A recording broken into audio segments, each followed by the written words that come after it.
Prima livrare, Insula Cristalelor.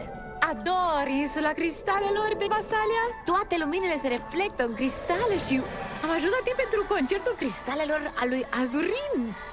Wow, e foarte frumos, dar... Crista, sunt puțin îngrijorată.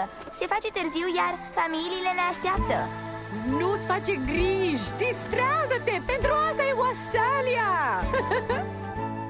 Nu-i altă zi, cum e Vasalia, nu-ți va veni să crezi.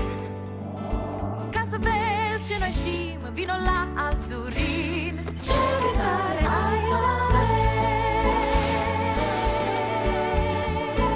Vino! Nu-i altă zi în care unicornii se adună ca într-un vis.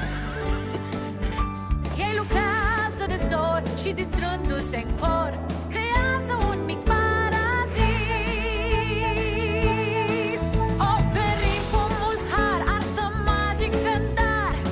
Asta facem și acum. Dar miracol e când cei dragi nouă se strâng, se prin orice căduri. Aș vrea să mai stăm, dar trebuie să plecăm. De îndată ce pozăm pe